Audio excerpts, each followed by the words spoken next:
നമസ്കാരം. പ്രിയമുള്ള സുഹൃത്തുക്കളെ, നമ്മുടെ സെഷൻ ആരംഭിക്കുകയാണ്. ദേശഭാവനയും ഇന്ത്യൻ മുസ്ലിങ്ങളും എന്നതാണ് പ്രമേയം. രണ്ട് വ്യത്യസ്തമായ ആശയങ്ങളെ ചേർത്ത് വെച്ചുകൊണ്ടാണ് ഈ പ്രമേയം രൂപപ്പെടുത്തിയിരിക്കുന്നത്. ദേശഭാവനകൾ എന്നത് 18-ാം നൂറ്റാണ്ടിനു ശേഷം വികസിച്ചു വന്നിട്ടുള്ള ഒരു സാമൂഹ്യ ശാസ്ത്രപരമായ ജനാധിപത്യപരമായ ഒരു പദമാണ്. ദേശമെന്ന പദത്തിന് പല തരത്തിലുള്ള അർത്ഥങ്ങളും വ്യാഖ്യാനങ്ങളുമുണ്ട്. എന്നാൽ നമ്മൾ ചർച്ച ചെയ്യുന്നത് ദേശഭാവന അഥവാ ദേശരാഷ്ട്രങ്ങൾക്ക് ശേഷം രൂപപ്പെട്ടു വന്ന അതിൻ്റെ ജനാധിപത്യപരമായ ഒരു ഭാവത്തെ മുൻനിർത്തിക്കൊണ്ടാണ്. ലോകത്ത് പലതരത്തിലുള്ള ദേശഭാവനകളുണ്ട്. അത് ഒരറ്റത്ത് അതിതീക്ഷ്ണമായ, തീവ്രമായ, ഉന്മാദമായ ദേശീയ ഭാവനകൾ മുതൽ മനുഷ്യൻ്റെ ജനാധിപത്യപരമായ ബോധങ്ങളെ പൂർണ്ണമായും ഉൾക്കൊള്ളുന്ന ആധുനികമായ, പുരോഗമനപരമായ ദേശഭാവനകൾ വരെ നീണ്ടുകിടക്കുന്ന ഒരു പ്രപഞ്ചമാണത്. അതുപോലെ തന്നെ വൈവിധ്യപൂർണമായ ഒന്നാണ് ഇന്ത്യൻ മുസ്ലിങ്ങൾ എന്നത്. ഏകഭാവിയായ ഒരാശയം കൊണ്ട് ദ്യോതിപ്പിക്കാൻ കഴിയാത്ത വിധം സങ്കീർണമായ ഒന്നാണ് ഇന്ത്യൻ മുസ്ലിങ്ങൾ. അതുതന്നെ ഒരു കടലായി ചർച്ച ചെയ്യാൻ കഴിയുന്നൊരു വിഷയമാണ്. ഇന്ത്യൻ മുസ്ലിങ്ങൾ എന്നത് കാഴ്ചപ്പാടുകളിൽ, വീക്ഷണങ്ങളിൽ, സംസ്കാരങ്ങളിൽ, എല്ലാ തരത്തിലും മതക്കാഴ്ചപ്പാടുകളിൽ പോലും വൈജാത്യങ്ങളും ഭിന്നതകളും പുലർത്തുന്ന ഒരു ജനതയാണ്. ആ ജനതയെ നമ്മൾ ഒരൊറ്റ ഏകകമായി കണ്ട് ചർച്ച ചെയ്യുന്നതിൻ്റെ ചില പ്രശ്നങ്ങളുണ്ടെങ്കിൽ പോലും പൊതുവായി നമ്മളതിനെ പരിഗണിച്ചുകൊണ്ട് നമ്മൾ ചർച്ചയിലേക്ക് കടക്കുകയാണ്. സമകാലിക സാഹചര്യത്തിൽ ഇന്ത്യൻ മുസ്ലിങ്ങളുടെ ദേശഭാവനകളുമായി ബന്ധപ്പെട്ട് നിൽക്കുന്ന ആഖ്യാനങ്ങളും പ്രതിസന്ധികളും നമുക്ക് പ്രിയപ്പെട്ട കുഞ്ഞിക്കണ്ണൻ മാഷിൽ തന്നെ ആരംഭിക്കാം. അദ്ദേഹത്തോട് ആ വിഷയം ഹ്രസ്വമായി ഒന്ന് അവതരിപ്പിക്കാൻ ആവശ്യപ്പെട്ടുകൊണ്ട് വിഷയം തുടക്കം കുറിക്കുകയാണ്. അവതാരകൻ ഇവിടെ തുടങ്ങിയത് ആധുനിക ദേശരാഷ്ട്രങ്ങളുടെ ചരിത്രപരമായ രൂപീകരണത്തിൻ്റെ ഒരു പശ്ചാത്തലത്തിലേക്ക് വിരൽ ചൂണ്ടിക്കൊണ്ടാണ്. അതൊന്നാമതായി നമുക്കെല്ലാവർക്കും അറിയാവുന്നതുപോലെ ഫ്യൂഡൽ അധികാരത്തിലധിഷ്ഠിതമായ മതപൗരോഹിത്യ ഭരണകൂടങ്ങളെ അട്ടിമറിച്ചുകൊണ്ടാണ് നാഷണൽ സ്റ്റേറ്റ്, ആധുനിക ജനാധിപത്യ റിപ്പബ്ലിക്കുകൾ രൂപം കൊണ്ടത്. ഇന്ത്യൻ റിപ്പബ്ലിക്കിൻ്റെ ഒരു വാർഷിക ദിനത്തിലാണ്, ഒരു ജനുവരി 26-നാണ് നമ്മൾ ഈ ചർച്ച നടത്തുന്നത്. ആധുനിക ജനാധിപത്യ റിപ്പബ്ലിക്കാണ് നമ്മൾ ചർച്ച ചെയ്യുന്ന ദേശരാഷ്ട്രം. ദേശഭാവനകളെ യാഥാർത്ഥ്യമാക്കിയത് മുതലാളിത്തമാണ്.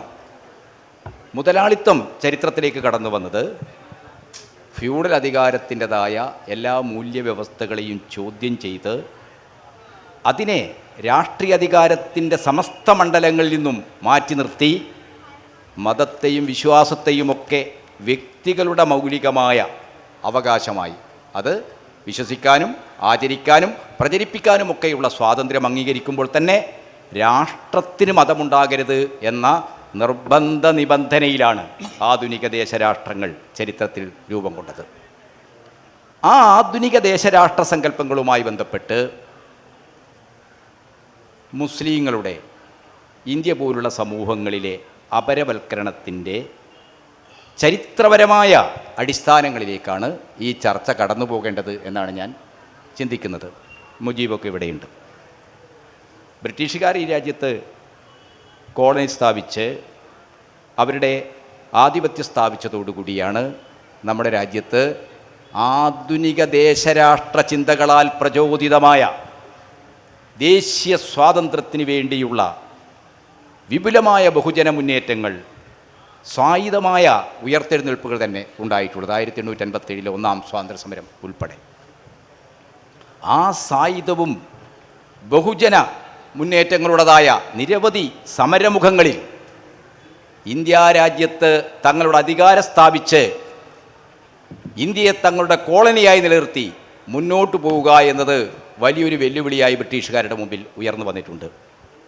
18-ാം നൂറ്റാണ്ടിലെ സൂര്യനസ്തമിക്കാത്ത ബ്രിട്ടീഷ് സാമ്രാജ്യത്വത്തിൻ്റെ ലങ്കാഷെയറിലെയും മാഞ്ചസ്റ്ററിലെയും ഒക്കെ തന്നെ തുണിമില്ലുകളിലേക്ക് ആധുനിക മുതലാളിത്ത വ്യവസായത്തിൻ്റെ പ്രാങ്ഘട്ടം എന്ന് പറയുന്നത് തുണി വ്യവസായമാണ്, ടെക്സ്റ്റൈലാണ്. ആ ടെക്സ്റ്റൈൽ വ്യവസായത്തിനാവശ്യമായ ഏറ്റവും ഗുണമേന്മയുള്ള പരുത്തി ഇന്ത്യയുടെ ഭൂപ്രദേശങ്ങളിലാണ് ഏറ്റവും കൂടുതൽ കയറ്റുമതി ചെയ്യപ്പെട്ടത്. ബ്രിട്ടീഷ് കിരീടത്തിലെ രത്നമായിരുന്നു ഇന്ത്യ എന്ന് പറഞ്ഞാൽ ലോകത്തെ മുഴുവൻ തന്നെ കീഴടക്കി ഭരിച്ചിരുന്ന ബ്രിട്ടീഷ് സാമ്രാജ്യത്വത്തിൻ്റെ ഏറ്റവും വലിയ സമ്പദ് സ്രോതസ്സ്, വിഭവ സ്രോതസ്സ് അന്ന് ഇന്ത്യയായിരുന്നു. ആ ഇന്ത്യ ബ്രിട്ടീഷുകാർക്ക് നഷ്ടപ്പെട്ടു പോയാൽ സൂര്യനസ്തമിക്കാത്ത സാമ്രാജ്യത്വം എന്ന നിലക്കുള്ള അതിൻ്റെ ലോകമേധാവിത്വം തകരും. അതുകൊണ്ട് ഇന്ത്യയിൽ കോളനി വിരുദ്ധമായി ഉയർന്നു വരുന്ന ദേശീയ സമരങ്ങളെ ഭിന്നിപ്പിക്കുക, പഴയ റോമാ സാമ്രാജ്യത്വത്തിൻ്റെ ഡിവൈഡ് ആൻഡ് റൂൾ എന്ന സ്ട്രാറ്റജി പരീക്ഷിക്കപ്പെട്ടു. ആ പരീക്ഷണത്തിൻ്റെ ചരിത്രഗതിയിലാണ് 19ാം നൂറ്റാണ്ടിൻ്റെ ആദ്യഘട്ടത്തിൽ ഇന്തോളജിസ്റ്റുകളായ ബ്രിട്ടീഷ് പണ്ഡിതന്മാർ, അവർ ബ്രിട്ടനിലെ വലിയ രാഷ്ട്രീയ പ്രസ്ഥാനങ്ങളുടെ നേതാക്കളാണ്, ജെയിംസ് മിൽ ഉൾപ്പെടെയുള്ള ആളുകൾ, അത്തരം പണ്ഡിതന്മാരുടെ നേതൃത്വത്തിൽ ഇന്ത്യയുടെ ചരിത്രം എഴുതുന്നത്. ആ ചരിത്രം ICSകാർക്കുള്ള പാഠപുസ്തകം, അവരുടെ സിലബസിന് വേണ്ടിയുള്ള പാഠപുസ്തകം എന്ന നിലക്കാണ് തയ്യാറാക്കപ്പെട്ടത്.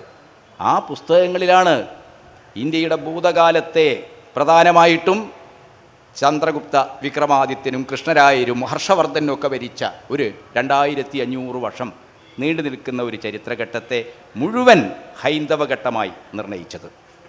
അത് കഴിഞ്ഞ് മുസൽമാൻ ഭരണം, മുഗള ഭരണം എന്ന് പറയുന്ന മുസ്ലിം ഭരണഘട്ടം. ആ മുസ്ലിം കാലഘട്ടമാണ് ഇന്ത്യയുടെ സർവമാന അധപ്പതനങ്ങൾക്കും അപജയങ്ങൾക്കും കാരണമെന്നാണ് ഇന്തോളജിസ്റ്റുകളായ, ഓറിയൻ്റലിസ്റ്റുകളായ ജെയിംസ് മില്ലിനെ പോലുള്ള ചരിത്രകാരന്മാർ അവരുടെ ചരിത്രരചനയിലൂടെ ഇന്ത്യയുടെ പൊതുബോധത്തിലേക്ക് എത്തിച്ചത്. അത് കഴിഞ്ഞ് ബ്രിട്ടീഷുകാരുടെ കാലഘട്ടം, ഇന്ത്യയുടെ ആധുനിക കാലഘട്ടം. ഈ ചരിത്ര നിർണയനത്തിലാണ്, ഈ ഘട്ടനിർണയനത്തിലാണ് ഇന്ത്യൻ വർഗീയതയുടെ പ്രത്യയശാസ്ത്രപരമായ അടിവേര് കിടക്കുന്നത്. ആ പ്രത്യയശാസ്ത്രപരമായ അടിവേരുകളെ പരിശോധിച്ചുകൊണ്ടാണ് 1937 മഹാനായ MN റോയി ചരിത്രത്തിലെ മുസ്ലിങ്ങളുടെ പങ്ക് എന്ന വളരെ പ്രധാനപ്പെട്ട ഒരു ലേഖനം, അതൊരു കൃതിയാണ് രചിക്കുന്നത്. അത് അന്നത്തെ കമ്മ്യൂണിസ്റ്റ്, 3ാം കമ്മ്യൂണിസ്റ്റ് ഇൻ്റർനാഷണലിൻ്റെ മുഖപത്രത്തിലാണ് അത് പ്രസിദ്ധീകരിച്ചു വരുന്നത്. ആ കൃതിയിലാണ് ഇന്ത്യയിലെ മുസ്ലിം വിരുദ്ധതയുടെ, മുസ്ലിങ്ങളെ അപരത്വമാക്കുന്ന ഇന്ത്യൻ ദേശീയതയുടെ പ്രത്യയശാസ്ത്രമാക്കി ഹൈന്ദവതയെ മാറ്റുന്ന മനോഭാവങ്ങളുടെ അടിസ്ഥാനം ഈ കൊളോണിയൽ ചരിത്രമാണ്. ബ്രിട്ടീഷുകാർ മുസ്ലിങ്ങളെ അപരരായി കണ്ടു. എന്നാൽ മുസ്ലിങ്ങൾ അപരരായിരിക്കുമ്പോൾ ബ്രിട്ടീഷുകാർ അത്ര എതിർക്കപ്പെടേണ്ട ആളുകളല്ല. ഇന്ത്യയിൽ ആധുനികത കൊണ്ടുവന്നവരാണ്, റെയിൽവേ കൊണ്ടുവന്നവരാണ്, മെട്രോ കൾച്ചർ കൊണ്ടുവന്നവരാണ്. ബ്രിട്ടീഷുകാർ സ്വീകാര്യരും മുസ്ലിങ്ങൾ മുഗള ഭരണകാലഘട്ടം വെറുക്കപ്പെടേണ്ടവരുമാണ് എന്നാണ്. ഒറ്റ കാര്യം കൂടി സൂചിപ്പിക്കാം. ഇപ്പോൾ RSSൻ്റെ പുതിയ നിർമ്മിതികൾ വരികയാണ്. ആ നിർമ്മിതികളിൽ ഏറ്റവും ഭീകരമായി നമ്മളെ ഞെട്ടിപ്പിച്ച ഒരു നിർമ്മിതി മിസ്റ്റർ സുരേഷ് സോണിയുടേതാണ്. സുരേഷ് സോണി RSS നേതാവാണ്, മധ്യപ്രദേശിലെ BJP നേതാവാണ്, MLA ആണ്. ആ സുരേഷ് സോണി ഇന്ത്യൻ ജാതി വ്യവസ്ഥയെക്കുറിച്ചൊരു പുസ്തകം എഴുതിയിട്ടുണ്ട്. ഇന്ത്യൻ ജാതി വ്യവസ്ഥയുടെ അടിസ്ഥാനം, അതിൻ്റെ പൂർവ്വരാവം ചാതുർവർണ്ണയാണ്. അതിൻ്റെ അടിസ്ഥാനം ഋഗ്വേദത്തിലെ പുരുഷ സൂക്തമാണ്, 10ാം പുരുഷ സൂക്തമാണ്. ഇതൊക്കെ നമുക്കെല്ലാവർക്കും ദേവിപ്രസാദ് ചതോപാധ്യായം ഇങ്ങ് K ദാമോദരം വരെ നമ്മളൊക്കെ ജനിച്ച് വളരുന്നതിന് മുമ്പ് ഈ ഇന്ത്യൻ ജനതയോട് പറഞ്ഞിട്ടുള്ളതാണ്, പഠിപ്പിച്ചുള്ളതാണ്. ചരിത്രത്തെ അതിൻ്റെ വസ്തുനിഷ്ഠതയിൽ, അതിൻ്റെ ഭൗതിക വ്യാഖ്യാനങ്ങൾ സമീപിച്ച എത്രയോ എഴുത്തുകാർ ഈ കാര്യം സ്ഥാപിച്ചതാണ്. പക്ഷേ മിസ്റ്റർ സുരേഷ് സോണി എന്ത് ധൈര്യമാണ് കാണിച്ചിരിക്കുന്നത്? ഇന്ത്യയിൽ ജാതി ഉണ്ടാക്കിയത് മുസ്ലിങ്ങളാണ്. ഈ മലബാറിൽ ടിപ്പു വന്നപ്പോൾ, അല്ലെ ഈ മലബാറിൽ ഇസ്ലാം മതം കടന്നു വന്നപ്പോൾ ഇവിടുത്തെ അധസ്ഥിത ദളിത് സമൂഹങ്ങളിൽപ്പെട്ട ആളുകൾ മനുഷ്യനീതിയെ പരിഗണിക്കുന്ന ഒരു മതദർശനം എന്ന നിലക്കാണ് ഇസ്ലാമിലേക്ക് മാറിയത്. ഇവിടുത്തെ ചാതുർവർണ്ണ്യാധിഷ്ഠിതമായ ജാതി വ്യവസ്ഥയുടെ ഇരകളായി മർദ്ദിക്കപ്പെട്ട, അപമാനിക്കപ്പെട്ട ഒരു ജനതയാണ് ഇവിടെ കൂട്ടത്തോടെ ഇസ്ലാം സ്വീകരിച്ചത്. എന്നാൽ ഇവിടെ സുരേഷ് സോണി പറയുന്നത് ജാതി വ്യവസ്ഥ ഉണ്ടാക്കിയത് തന്നെ മുസ്ലിങ്ങളാണ്, മുഗള ഭരണകാലം. എന്താ ഈ മുസ്ലിങ്ങൾ ഇതുണ്ടാക്കാൻ കാരണം? മുസ്ലിങ്ങൾ ഗോമാംസപ്രിയരായിരുന്നു.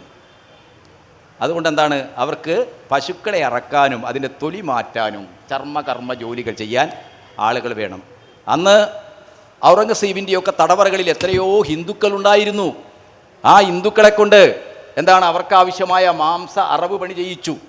ഈ നമ്മുടെ മാതാവും ദൈവവുമായിട്ടുള്ള ഈ പശുവിനെ അറത്ത് അതിൻ്റെ തൊലി പൊളിക്കുന്ന ഈ ആളുകളെ നമുക്ക് അടുപ്പിക്കാൻ പറ്റുമോ? നമ്മളെന്ന് പറഞ്ഞാൽ ഹിന്ദുക്കൾ നമുക്ക് അടുപ്പിക്കാൻ പറ്റുമോ?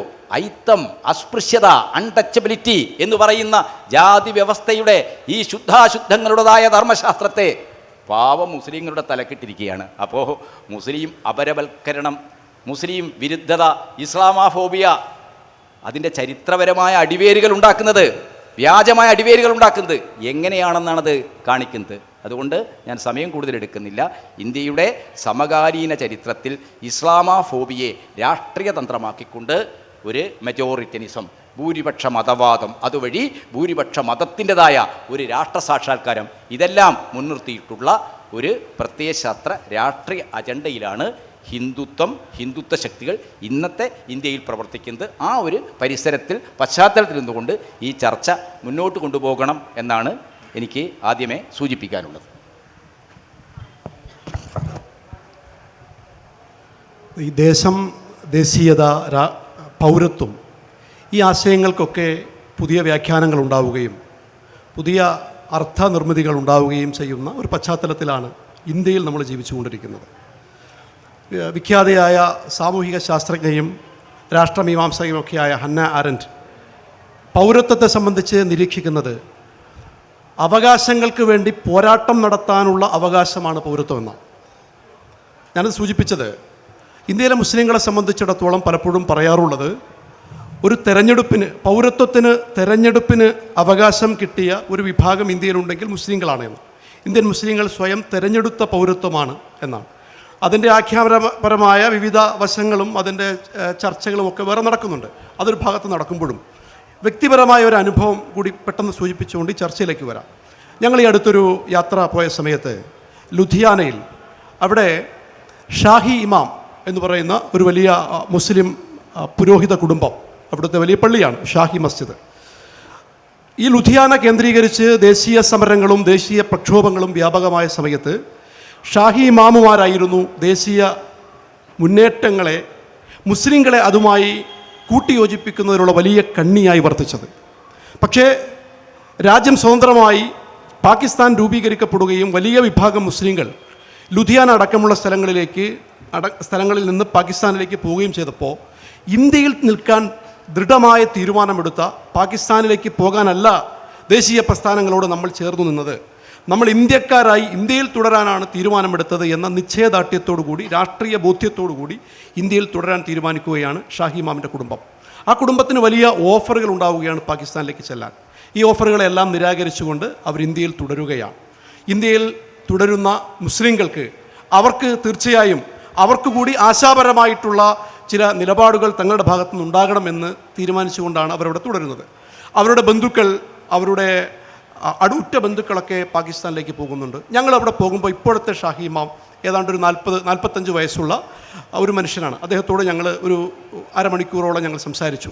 അപ്പോൾ അദ്ദേഹം പറയുന്നത് അന്ന് ഉണ്ടായ അദ്ദേഹത്തിൻ്റെ പിതാവിൻ്റെ പിതാവിനും ഒക്കെ ഉണ്ടായ കുറേയേറെ അനുഭവങ്ങൾ പറയുന്നുണ്ട്. അപ്പോൾ ഇത്തരത്തിൽ സ്വതന്ത്രമായ ഇന്ത്യയിൽ, ജനാധിപത്യ മതേതര ബോധമുള്ള ഇന്ത്യയിൽ ജനാധിപത്യ മതേതര വിശ്വാസികളായി തുടരണമെന്ന തീരുമാനമെടുത്തു നിന്ന മുസ്ലിങ്ങൾ, അവരെ സംബന്ധിച്ചിടത്തോളം അവരുടെ പൗരബോധം തെളിയിക്കേണ്ടുന്ന, ഞങ്ങൾ യഥാർത്ഥ പൗരരാണ് എന്ന് തെളിയിക്കേണ്ടുന്ന ചരിത്രപരമായ ഒരു ഭാണ്ഡം അവർ എപ്പോഴും അത് അവരുടെ മുതുകിലേറ്റിക്കൊണ്ടാണ് ഇന്ത്യയിലെമ്പാടും ജീവിച്ചുകൊണ്ടിരിക്കുന്നു, പ്രത്യേകിച്ച് ഉത്തരേന്ത്യയിൽ. ഈ ഒരു പശ്ചാത്തലത്തിൽ എത്രത്തോളം നമ്മൾ ഈ പറയുന്ന ഈ നരേഷന് മുസ്ലിങ്ങൾ അവർ ഇന്ത്യൻ പൗരന്മാരാകാൻ രാഷ്ട്രീയമായി തീരുമാനമെടുത്ത് ഇന്ത്യയിൽ നിലനിന്ന ഒരേ ഒരു വിഭാഗമാണ് എന്നൊരാഖ്യാനത്തിൻ്റെ ചരിത്രപരമായി അതിന് എത്രത്തോളം വസ്തുതയുണ്ട്, എങ്ങനെയാണ് നമുക്ക് അതിനെ നോക്കിക്കാണാൻ സാധിക്കുക? ചോദ്യം ഈ വിഷയവുമായി ബന്ധപ്പെട്ട ഒരു ചർച്ചയ്ക്ക് വേണ്ടി പ്രിയപ്പെട്ട മുജീബ് സാറിനെ സ്നേഹപൂർവ്വം ക്ഷണിക്കുകയാണ്. ദേശഭാവനയും ഇന്ത്യൻ മുസ്ലിങ്ങളും എന്ന തലക്കെട്ടിൽ വരാൻ പോകുന്ന ഒരു പുസ്തകത്തെ കൂടി അധികരിച്ചാണ് നമ്മുടെ ഈ ചർച്ച മുന്നോട്ട് പോകുന്നത്. 2019-20 കാലഘട്ടത്തിൽ ഇന്ത്യയിൽ ആകമാനം വളർന്നു വന്ന ഒരു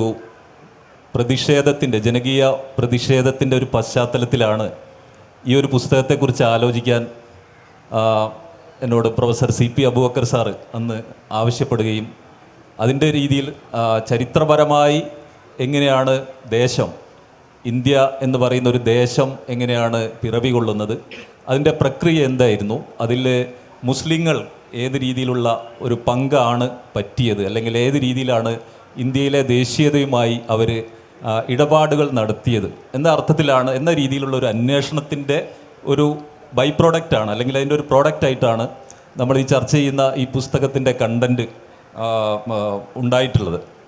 അത് 12 അധ്യായങ്ങളിലായിട്ട് അത് അന്ന് സീരീസായിട്ട് വന്നിരുന്നു. അത് മലയാളികൾ കണ്ടിട്ടുള്ളൊരു കാര്യമാണ്. അതൊരു പുസ്തകത്തിൻ്റെ രൂപത്തിലേക്ക് വരാൻ പോവുകയാണ് DC-യിലൂടെ.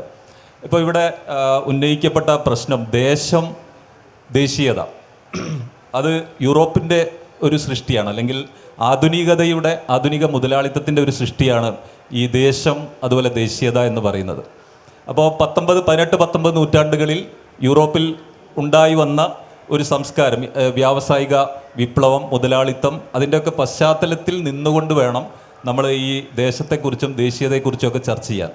അപ്പോൾ ഈ ദേശീയതയെക്കുറിച്ച് ചർച്ച ചെയ്യുന്ന വേളയിൽ ജ്ഞാനേന്ദ്ര പാണ്ഡെ, പ്രസിദ്ധ ചരിത്രകാരനായിട്ടുള്ള ജ്ഞാനേന്ദ്ര പാണ്ഡെ ഒരു ആർട്ടിക്കിൾ എഴുതിയിട്ടുണ്ട്. ആ ആർട്ടിക്കിളിൻ്റെ ടൈറ്റിൽ തന്നെ can a Muslim be an Indian എന്നാണ്. Can a Muslim be an Indian?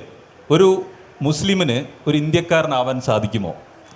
രസകരമായിട്ടുള്ളൊരു ടൈറ്റിലാണ്. ആ ടൈറ്റിലിൽ നിന്ന് തന്നെ നമുക്ക് ഒരുപാട് കാര്യങ്ങൾ വായിച്ചെടുക്കാൻ പറ്റും.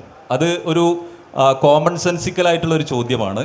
എല്ലാവരും ചോദിച്ചുകൊണ്ടിരിക്കുന്ന ഒരു ചോദ്യമാണ്. ഇന്ത്യക്കാരൻ എത്രത്തോളം ഇന്ത്യക്കാരനാണ്? അദ്ദേഹം ഒരു മുസ്ലിം ആണോ, കൂടുതൽ മുസ്ലിമാണോ, അല്ലെങ്കിൽ കൂടുതൽ ഇന്ത്യക്കാരനാണോ? അത് വളരെ രസകരമായിട്ടാണ് ആ അധ്യായം അല്ലെങ്കിൽ ആ ഒരു എസ്സേ അദ്ദേഹം വിവരിക്കുന്നത്. അപ്പോൾ അദ്ദേഹത്തിൻ്റെ കൺക്ലൂഷൻ ഇതാണ്: ഈ പൗരത്വം എന്ന് പറയുന്നത്, ഈ ദേശീയത എന്ന് പറയുന്നത്, അത് ഒരു ഐഡൻറ്റിറ്റിയാണ്. മതം പോലെ, അല്ലെങ്കിൽ നമ്മുടെ ഒരു പ്രൊഫഷൻ പോലെ, നമ്മുടെ ഒരു നാടിനെ പോലെ, അല്ലെങ്കിൽ നമ്മുടെ ഭാഷയെ പോലെ ഒരു ഐഡൻറ്റിറ്റി മാത്രമായിട്ടുള്ള ഒരു ദേശീയതയാണ്, അല്ലെങ്കിൽ ഒരു കാര്യമാണ് ഈ ദേശീയത എന്നും ദേശത്വം എന്നും പൗരത്വം എന്നൊക്കെ പറയുന്ന കാര്യമെന്നാണ് ഇതിനെക്കുറിച്ച് കൂടുതൽ പഠിച്ചിട്ടുള്ള ഗ്യാൻ പാണ്ഡെ പറഞ്ഞിരിക്കുന്നത്.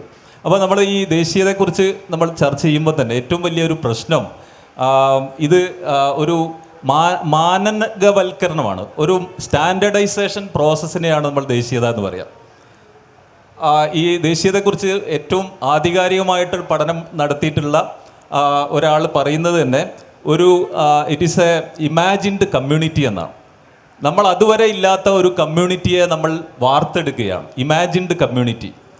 അപ്പോൾ ഇന്ത്യയിൽ ഒരു ഇമാജിൻഡ് കമ്മ്യൂണിറ്റി ഉണ്ടായിരുന്നോ? ഇല്ല. നമ്മളെല്ലാവരും പല ദേശക്കാരും പല മതക്കാരും പല ഭാഷക്കാരുമായിട്ട് ഏകദേശം 600ഓളം നാട്ടുരാജ്യങ്ങളായിട്ട് കഴിഞ്ഞിരുന്ന ഒരു പ്രദേശത്ത് 19-ാം നൂറ്റാണ്ടോടുകൂടി രൂപപ്പെട്ടു വന്ന, അല്ലെങ്കിൽ കൊളോണിയലിസത്തിൻ്റെ പശ്ചാത്തലത്തിൽ മാത്രം രൂപപ്പെട്ടു വന്ന ഒരു സംഭവമാണ്, ഒരു പ്രതിഭാസമാണ് ഈ ദേശീയത.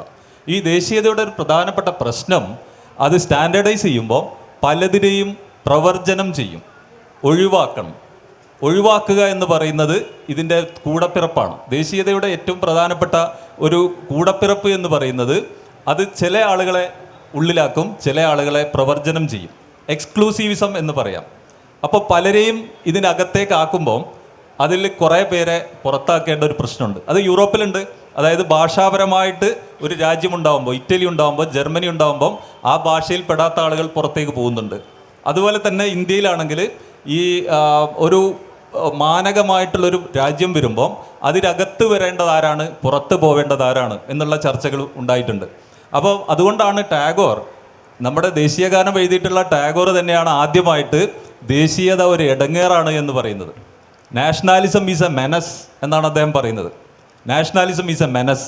1914-16 കാലഘട്ടത്തിൽ അദ്ദേഹം നൊബേൽ പ്രൈസ് കിട്ടിയ ഉടനെ തന്നെ അദ്ദേഹത്തിൻ്റെ യൂണിവേഴ്സിറ്റി, ശാന്തിനികേതൻ എന്ന് പറയുന്ന യൂണിവേഴ്സിറ്റി നിർമ്മിക്കാൻ വേണ്ടി, അതിൻ്റെ ഫണ്ട് റൈസിങ്ങിന് വേണ്ടി യൂറോപ്പിലാകമാനം സഞ്ചരിച്ച് ദേശീയതയെക്കുറിച്ച് ചർച്ച ചെയ്യുന്ന കൂട്ടത്തിൽ, പ്രസംഗിക്കുന്ന കൂട്ടത്തിൽ അദ്ദേഹം പറഞ്ഞ ഒരു പ്രസംഗത്തിലെ ആദ്യത്തെ വരിയാണ് നാഷണാലിസം ഈസ് എ മെനസ്.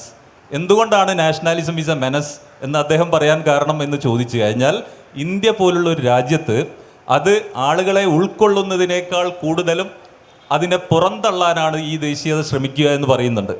മറ്റൊരു കാര്യം വിവേകാനന്ദനൊക്കെ ചൂണ്ടിക്കാണിച്ചാണ് പിൽക്കാലത്ത്, ഇന്ത്യയിൽ ദേശീയത പ്രവർത്തിക്കാൻ സാധിക്കില്ല എന്നാണ്. അത് ഇവിടെ പ്രവർത്തനക്ഷമമാവില്ല എന്ന് ഇത്തരത്തിലുള്ള ആളുകൾ പറയുന്നുണ്ട്. കാരണം ജാതി വ്യവസ്ഥയായിരുന്നു. ഇന്ത്യയെ ഒന്നിപ്പിക്കാൻ ശേഷിയുള്ള ഒരു സംവിധാനവും നമുക്കില്ല എന്നാണ് ഇവർ രണ്ടുപേരും പറഞ്ഞിട്ടുള്ളത്. എന്ന് പറഞ്ഞു കഴിഞ്ഞാൽ അത് 1930 സൈമൺ കമ്മീഷൻ റിപ്പോർട്ടിലും അത് സൂചിപ്പിക്കുന്നുണ്ട്. സൈമൺ കമ്മീഷൻ ഇവിടുത്തെ അവകാശങ്ങൾ സ്വാതന്ത്ര്യത്തെ പറ്റിയൊക്കെ അന്വേഷിക്കാൻ എത്തിയിട്ടുള്ള സൈമൺ കമ്മീഷനും പറയുന്നത് ഇന്ത്യക്കാർക്ക് ഒരു ദേശം അതിനെ വളർത്തിക്കൊണ്ടുവരിക അത് സാധ്യമല്ല. കാരണം ഇത് പല പല അടരുകളായിട്ട് വിഭജിച്ചിരിക്കുന്ന ഒരു പ്രദേശമാണ്, അല്ലെങ്കിൽ ഒരു സംസ്കാരമാണ് എന്ന് പറഞ്ഞുകൊണ്ടാണ് അവരും അതിനെ നമുക്ക് തള്ളിക്കളയാം. അത് സൈമൺ കമ്മീഷൻ ആയതുകൊണ്ട് നമുക്ക് അതിനെ തള്ളിക്കളയാം. പക്ഷേ യാഥാർത്ഥ്യം എന്താണ് എന്നുള്ളതിനെക്കുറിച്ച്, അല്ലെങ്കിൽ തുടർന്നു വരുന്ന ദേശീയ പ്രസ്ഥാനത്തെ അതിനകത്തുള്ള അടിയൊഴുക്കുകൾ നമ്മൾ പരിശോധിച്ച് കഴിയുകയാണെങ്കിൽ ദേശീയത എന്താണ് എന്നുള്ളത് വളരെ കൃത്യമായി മനസ്സിലാവും. നമ്മുടെ ഇന്ത്യൻ ദേശീയത അത് ആൻറ്റി കൊളോണിയൽ ആയിട്ടുള്ള ഒരു ദേശീയതയായിരുന്നു തീർച്ചയായിട്ടും. പക്ഷേ അതേ സമയത്ത് തന്നെ അതിനകത്ത് രൂപപ്പെട്ടു വന്ന ഒരു ഹൈന്ദവപരമായിട്ടുള്ളതോ അല്ലെങ്കിൽ ഉപരിജാതിപരമായിട്ടുള്ളതോ ആയ ഒരു ചവി അല്ലെങ്കിൽ ഒരു ടിഞ്ച് അവിടെ ഉൾച്ചേർന്നിട്ടുണ്ടായിരുന്നു. അപ്പം ആദ്യമായിട്ട് തന്നെ ഇന്ത്യൻ ദേശീയതയെക്കുറിച്ച് ചർച്ച ചെയ്തപ്പം ഉണ്ടായിട്ടുള്ള ഏറ്റവും അടിസ്ഥാനപരമായിട്ടുള്ള ഒരു കാര്യം ഇന്ത്യക്കൊരു ചരിത്രം വേണം എന്നുള്ള കാര്യമാണ്. ഇന്ത്യയുടേതായ ഒരു ചരിത്രത്തെക്കുറിച്ചാണ് അവർ ആലോചിച്ചത്. ദേശീയ ചരിത്രകാരന്മാരുണ്ടാവുന്നത് അങ്ങനെയാണ്.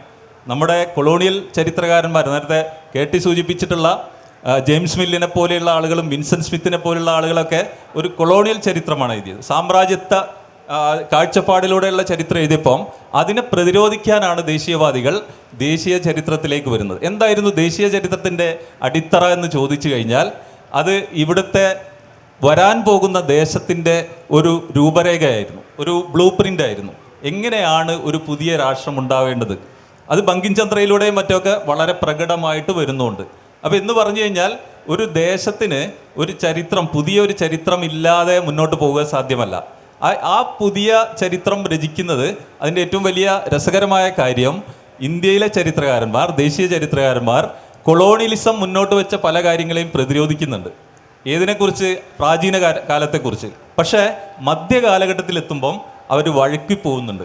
കൊളോണിയലിസം മുന്നോട്ട് വെച്ചിട്ടുള്ള ചരിത്ര പാരമ്പര്യത്തിൽ ചവിട്ടി ഇന്ത്യയിലെ ദേശീയ ചരിത്രകാരന്മാർ വഴുതി വീഴുന്നത് നമുക്ക് കാണാൻ പറ്റും. പ്രത്യേകിച്ച് മധ്യകാലത്തെക്കുറിച്ച് പറയുമ്പോൾ മധ്യകാലഘട്ടം കൊളോണിയൽ ചരിത്രകാരന്മാർ നോക്കിക്കണ്ട അതേ കാഴ്ചയിലാണ് ഇന്ത്യയിലെ ദേശീയവാദികളും കാണുന്നത്. കൊളോണിയൽ ചരിത്രകാരന്മാർ എന്തുകൊണ്ടാണ് മുസ്ലിങ്ങളെ ചരിത്രത്തിൽ അപരവൽക്കരിച്ചതെന്ന് ചോദിച്ചു കഴിഞ്ഞാൽ 1857 കലാപം, ആ കലാപത്തിൻ്റെ ഒരു നേതൃത്വം ഏറ്റവും പ്രകടമായ തോതിൽ നിർവഹിച്ചത് മുസ്ലിങ്ങളായിരുന്നു. അതുകൊണ്ട് തന്നെ ഇനിയുള്ള കാര്യങ്ങൾ പറയുമ്പം ഇവിടുത്തെ മുസ്ലിങ്ങളുടെ ചരിത്രം അതിനെ അപരവൽക്കരിച്ചുകൊണ്ട് മാത്രമേ എഴുതാൻ പാടുള്ളൂ എന്ന് അവർ തീരുമാനിക്കുന്നുണ്ട്. അതുകൊണ്ടാണ് ഡോവ്സൻ്റെയും മറ്റൊക്കെ ചരിത്രം വരുമ്പം 10ഓളം വോള്യങ്ങളുള്ള മധ്യകാലത്തെക്കുറിച്ചുള്ള ചരിത്രം വരുമ്പം അതിനകത്ത് മുസ്ലിം കാലഘട്ടം അത് ഭ്രാന്തിൻ്റെ കാലഘട്ടം, ഫനാറ്റിസിസത്തിൻ്റെ കാലഘട്ടമായിട്ട് ചിത്രീകരിക്കുന്നതിൻ്റെ കാരണം അതാണ്. പക്ഷേ അതിനെ തിരുത്താൻ ഏൻഷ്യൻ്റ് ഇന്ത്യയെക്കുറിച്ച് വന്നിട്ടുള്ള കൊളോണിയൽ പേഴ്സ്പെക്റ്റീവ്സിനെ തിരുത്താൻ ദേശീയവാദികൾക്ക് കഴിഞ്ഞുവെങ്കിലും മധ്യകാലഘട്ടത്തെക്കുറിച്ച് പറയുന്ന പല കാര്യങ്ങളെയും അതേപടി അംഗീകരിക്കാനാണ് നമ്മൾ പറയുന്ന സോക്കോൾഡ് നാഷണലിസ്റ്റ് ഹിസ്റ്റോറിയൻസ് ശ്രമിക്കുകയോ അങ്ങനെ പിന്തുടരുകയോ ചെയ്തത്. അതൊരു പക്ഷേ അവരുടെ ഒരു കൾച്ചറൽ ക്യാപിറ്റലിൻ്റെയോ അല്ലെങ്കിൽ അവരുടെ ഒരു സോഷ്യൽ മിലിയുവിൻ്റെയോ ഒക്കെ പശ്ചാത്തലത്തിലായിരിക്കണം അത്തരത്തിലുള്ള ഒരു കാര്യം അവർ ഏറ്റുപിടിക്കുന്നത്. പക്ഷെ രാഷ്ട്രം വരുമ്പം നമ്മൾ പറയുന്ന ആധുനിക രാഷ്ട്രം, ഇന്ത്യ രാഷ്ട്രം ഉടലെടുക്കുമ്പം ഈ രീതിയിലുള്ള ചരിത്രപരമായ കാഴ്ചപ്പാടുകൾ ഈ ചരിത്രരചനയിൽ കടന്നുകൂടുന്നുണ്ട്. ദേശീയതയുടെ പുതിയ രാഷ്ട്രത്തിൻ്റെ ഭാവി നിർണ്ണയിക്കുന്നതിൽ ഇതെല്ലാം വരുന്നുണ്ട്.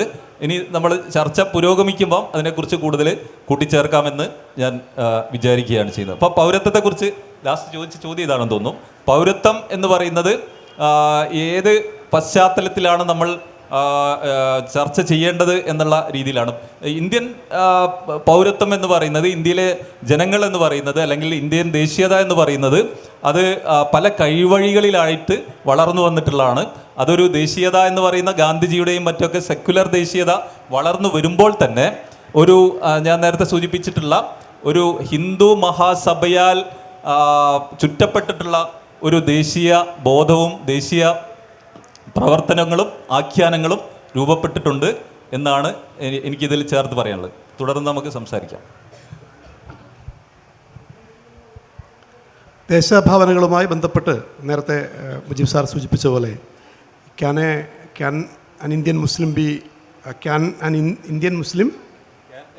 A Muslim be an Indian എന്ന ആ പുസ്തകത്തിൽ ആ പരാമർശിച്ചതുപോലെ ഒരു പ്രശ്നം നിലവിലിപ്പോൾ അത്തരമൊരു ആഖ്യാനത്തിലേക്ക് മുസ്ലിങ്ങളെ നിർബന്ധപൂർവ്വം തള്ളിവിടുന്ന ഒരു നരേഷൻ നമുക്ക് RSSൻ്റെ ഭാഗത്ത് നിന്ന് കാണാൻ സാധിക്കുന്നുണ്ട്.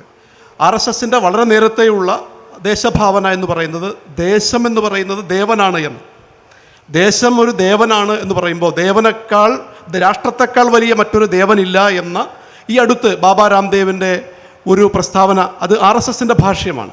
അത്തരമൊരു ഭാഷ്യം അവതരിപ്പിക്കുമ്പോൾ സ്വാഭാവികമായും സംഭവിക്കുന്നത് RSS വിഭാവനം ചെയ്യുന്ന, ഹിന്ദുത്വ വിഭാവനം ചെയ്യുന്ന ദേശീയതയ്ക്ക് അപ്പുറത്ത് ഒരു ദേശസങ്കല്പം ഇവിടെ സാധ്യമല്ല എന്ന ഒരു പ്രഖ്യാപനം കൂടിയാണ് ഇവിടെ നടക്കുന്നത്. നമുക്കറിയാം, ദേശീയത രൂപപ്പെട്ടു വരുന്ന പശ്ചാത്തലത്തിൽ ഇന്ത്യൻ മുസ്ലിങ്ങളെ നമ്മൾ പരിശോധിച്ചാൽ പ്രധാനമായും 3 ധാരകളിലായിട്ടാണ് ഇന്ത്യൻ മുസ്ലിങ്ങൾ നിലനിന്നിട്ടുള്ളത്. ഒന്ന്, ദേശീയ പ്രസ്ഥാനങ്ങളുമായി ചേർന്ന് നിന്നുകൊണ്ടുള്ള സമര പോരാട്ടങ്ങളിൽ അണിനിരന്നിട്ടുള്ള ഇന്ത്യൻ മുസ്ലിങ്ങളെ, മഹാഭൂരിപക്ഷം വരുന്ന ഇന്ത്യൻ മുസ്ലിങ്ങളെ കാണാൻ സാധിക്കും. 2, ആ സന്ദർഭത്തിൽ പിന്നീട് രൂപപ്പെട്ടു വന്ന ഒരു മതരാഷ്ട്രം എന്ന ആശയത്തിൻ്റെ പിറകെ പോയി ഇന്ത്യയിൽ നിന്ന് പുറത്തു പോയ, മറ്റൊരു രാജ്യത്തേക്ക് പോയ മുസ്ലിങ്ങൾ, അതിനു മുന്നേ ഇന്ത്യൻ മുസ്ലിങ്ങളായി തുടർന്നു വന്നിരുന്നവർ. മൂന്നാമതൊരു ചെറിയ ധാര നിലനിന്നത് മതത്തെ ദേശീയതയുമായി ബന്ധിപ്പിക്കുന്ന, സെക്കുലർ ഭാവനകളോട് കലഹിക്കുന്ന, മതേതരത്വ മൂല്യങ്ങളോട് എതിരു നിൽക്കുന്ന, മതേതരത്വത്തിൻ്റെയും ജനാധിപത്യത്തിൻ്റെയും കൈവഴികളിലോട് കലഹിക്കുന്ന ഒരു ചെറിയ ന്യൂനപക്ഷം ഇന്ത്യയിൽ ആ കാലഘട്ടത്തിൽ ഉണ്ടായി വന്നിരുന്നു. പക്ഷേ ഇന്ത്യൻ മുസ്ലിങ്ങളുടെ പൊതുധാര ആ കൈവഴിയെ പൂർണ്ണമായും അവഗണിക്കുകയും പൂർണ്ണമായും നിരാകരിക്കുകയും ചെയ്തുകൊണ്ട് ദേശീയതയോട് ചേർന്ന് നിന്ന ഒരു ചരിത്രമാണ് ഇന്ത്യൻ മുസ്ലിങ്ങൾക്കുള്ളത്. ആ ഒരു ധാര സമകാലിക രാഷ്ട്രീയത്തിൽ എത്രത്തോളം നമ്മുടെ പൊതു ദേശീയ കാഴ്ചപ്പാടുകൾക്കും പൊതു സമൂഹത്തിനും അല്ലെങ്കിൽ ഇന്ത്യൻ മുസ്ലിങ്ങൾക്കും ഒരു ഭീഷണിയായി നിലനിൽക്കുന്നുണ്ടോ, ഉണ്ടെങ്കിൽ എങ്ങനെയൊക്കെ ആയിരിക്കും എന്ന ഒരു കാഴ്ചപ്പാടുകൂടെ നിരീക്ഷണത്തിൽ ചർച്ചയെ കൊണ്ടുപോകുന്നതിനായിട്ട് പ്രിയപ്പെട്ട കുഞ്ഞിക്കണ്ണ മാസ്റ്ററെ ക്ഷണിക്കുകയാണ്. അതിലേക്ക് വരുന്നതിന് മുമ്പ് ഇന്ത്യൻ ദേശീയ രൂപപ്പെടുത്തിയ ഒരു ചരിത്രത്തെ നമ്മൾ പഠിക്കുമ്പോൾ ചരിത്രത്തിലെ ഏത് പ്രതിഭാസങ്ങളെയും നിർണ്ണയിക്കുന്നത് അതിനകത്ത് പ്രവർത്തിച്ച വസ്തുനിഷ്ഠ ശക്തികളാണ്, ചരിത്രത്തിൻ്റെ നിർണ്ണയന ശക്തികളാണ്. ഇന്ത്യൻ ദേശീയത ഇവിടെ മുജീബ് സൂചിപ്പിച്ചതുപോലെ ഒരു സാമ്രാജ്യത്വ വിരുദ്ധ ദേശീയതയായിട്ടാണ് രൂപപ്പെട്ടു വന്നത്. ആ സാമ്രാജ്യത്വ വിരുദ്ധ സമരത്തിൻ്റെ ചരിത്രഗതിയിലാണ് ബ്രിട്ടീഷ് ഭരണം അവസാനിപ്പിച്ച് ഒരു സ്വതന്ത്ര പരമാധികാര രാജ്യമുണ്ടാവണം, ബ്രിട്ടീഷ് ഭരണത്തിന് കീഴിലുള്ള ഒരു ഡൊമിനിയൻ പദവിയെക്കുറിച്ച് ഇന്ത്യയിലെ മിതവാദികളായ കോൺഗ്രസ്സുകാർ എന്ന് നമ്മൾ പറയും. പക്ഷേ അതിൻ്റെ ഒരു വസ്തുനിഷ്ഠ നിർണ്ണയനം എന്ന് ചോദിച്ചാൽ ഇന്ത്യൻ ബൂർഷാസി. ആരാണ് ഇന്ത്യൻ ബൂർഷാസി? ടാറ്റ, ബിർള, ആ കാലത്തെ ബൂർഷാസികളുടെ പ്രമുഖരവരാണ്. അംബാനിക്കും അദാനിക്കും സമാനരായ കൊളോണിയൽ കാലത്തെ ബൂർഷാസി, ഇന്ത്യൻ ബൂർഷാസി ടാറ്റയും ബിർളയുമൊക്കെയാണ്. ഈ ടാറ്റയും ബിർളയുമൊക്കെ തന്നെ കൊളോണിയൽ ദാസ്യം പേറുന്ന ബൂർഷാസികളായിരുന്നു. അതുകൊണ്ട് തന്നെ കൊളോണിയൽ ശക്തികൾ ഇവിടെ രൂപപ്പെടുത്തിയ ഒരു ഐഡിയോളജിയുടെ വാഹകരുമായിരുന്നു ടാറ്റയും ബിർളയും. എക്കണോമിക് ടൈംസിൽ ഇന്ത്യൻ സ്വാതന്ത്ര്യ സമരം കത്തി നിൽക്കുന്ന ഘട്ടത്തിൽ, പ്രത്യേകിച്ച് അംബേദ്കർ ഗാന്ധി വിവാദങ്ങൾ നടക്കുന്ന സമയത്ത് മിസ്റ്റർ ബിർളയുമായ ഒരു അഭിമുഖം നടക്കുന്നുണ്ട്.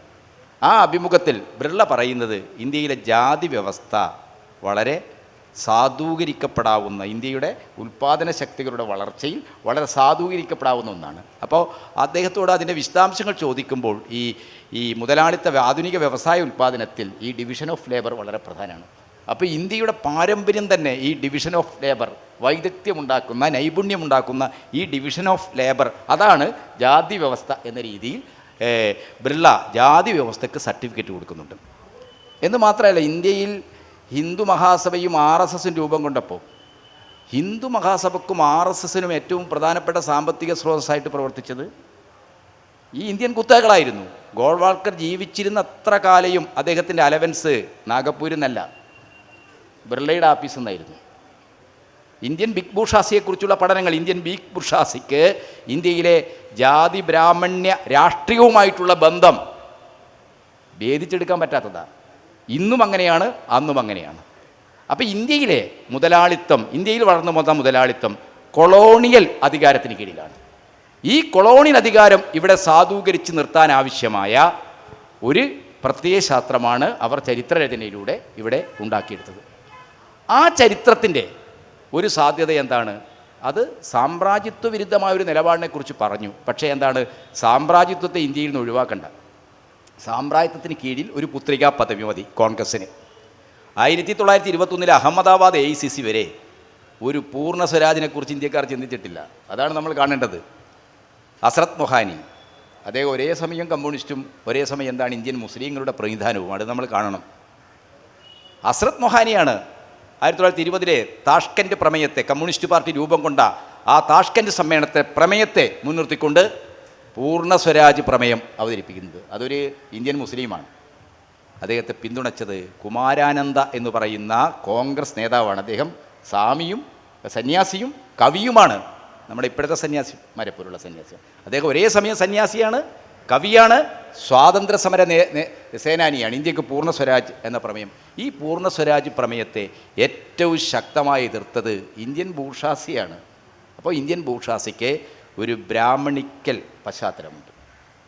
ഇപ്പോൾ ഇന്ത്യയിലെ ടാറ്റ, ബിർള, ഇങ്ങനെയൊക്കെയുള്ള എല്ലാ മുതലാളിമാരെ നോക്കിക്കഴിഞ്ഞാലും അവരെന്താണ് ഇന്ത്യയിലെ ഈ ത്രൈവർണിക ഈ ത്രൈവർണിക മൂല്യബോധങ്ങളിൽ നിന്ന്, ത്രൈവർണിക താല്പര്യങ്ങളിൽ നിന്ന് മുതലാളിത്ത പരിഷ്കരണം ഇന്ത്യയിൽ നടപ്പാക്കിയവരാണ്. ഈ ദൗർബല്യം നമ്മൾ കാണണം.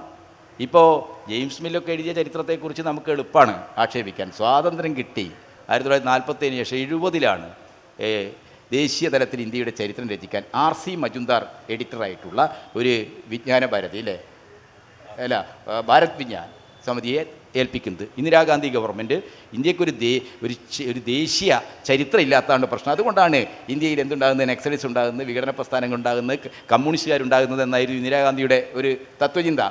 ഇന്ദിരാഗാന്ധിയൊക്കെ നമ്മൾ ഭയങ്കര സെക്കുലറായിട്ടൊക്കെ പറയും. ഇന്ദിരാഗാന്ധിയുടെ മൂക്കുള്ള ആൾ ഇന്ത്യയിലെ ഏറ്റവും വലിയ സെക്കുലർ പ്രസ്ഥാനത്തിൻ്റെ പ്രതിനിധാനമായിട്ടൊക്കെ ആളുകൾ ഉയർത്തി കാണിക്കും. പക്ഷേ നമ്മൾ മനസ്സിലാക്കേണ്ടത് സ്വതന്ത്ര ഇന്ത്യയിൽ നിങ്ങളും ഞാനും കൊടുത്ത നികുതി പണത്തിൻ്റെ ബലത്തിലാണ് R.C. മജുംദാർ. ആരാ R.C. മജുംദാർ?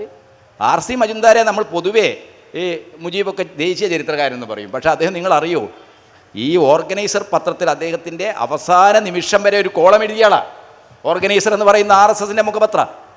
RSSൻ്റെ മുഖപത്രത്തിൽ എല്ലാ ലക്കത്തിലും എന്താണ്, ദേശാഭിമാനിയിൽ EMS എഴുതുന്നത് പോലെ RSSൻ്റെ മുഖപത്രത്തിൽ പങ്ക്തി കൈകാര്യം ചെയ്ത ആളാണ് മിസ്റ്റർ R.C. മജുംദാർ. ആ R.C. മജുംദാർ എഡിറ്ററാക്കിക്കൊണ്ട് അദ്ദേഹത്തിൻ്റെ മേധാവിത്വത്തിലാണ് ഇന്ത്യയുടെ ചരിത്രം എഴുതിയത്. അതിൻ്റെ വേദിക്കറ നിങ്ങളൊക്കെ നോക്കിയിട്ടുണ്ടാവുമല്ലോ. ആ വേദിക്കറ എന്താണ് പറയുന്നത്? ഈ ഗോൾവാൾക്കറുടെ ഈ വിചാരധാരയും സവർക്കറുടെ ഹിന്ദുത്വയും അതേപോലെ ഗോൾവാൾക്കറുടെ വി ഓർ അവർ നേഷൻഹുഡ് ഡിഫൈൻഡും ഇതിൻ്റെ റെഫറൻസാണത്. ഇവരുടെ ഈ രചനയുടെ റെഫറൻസായിട്ട് നമുക്കിത് വായിക്കാം. അവർ പറയുന്ന വാദങ്ങളെയെല്ലാം ആർഗ്യൂ ചെയ്തു കൊടുക്കുന്ന ഇന്ത്യയുടെ ഭൂതകാലത്തെ സംബന്ധിച്ച അസംബന്ധപൂർണമായ വ്യാഖ്യാനമാണ് R.C. മജുംദാർ നടത്തിയത്. എന്നിട്ട് അതിൻ്റെ 2ാം അധ്യായമായിട്ട് ഇന്ത്യയുടെ ആധുനിക ചരിത്രത്തിലേക്ക്, ബ്രിട്ടീഷ് ഇന്ത്യയുടെ ചരിത്രത്തിലേക്ക് കടക്കുമ്പോൾ അദ്ദേഹം പറയുന്ന കാര്യം എന്താണ്? ഇന്ത്യയുടെ ചരിത്രത്തിലേക്ക് കടക്കുമ്പോൾ അദ്ദേഹം പറയുന്നത് നമ്മുടെ ഭൂതകാലത്തിൽ നമുക്ക് സംഭവിക്കാൻ പാടില്ലാത്ത തെറ്റുകൾ, അതിലൊരു അധ്യായം സംഭവിക്കാൻ പാടില്ലാത്ത തെറ്റുകളാണ്.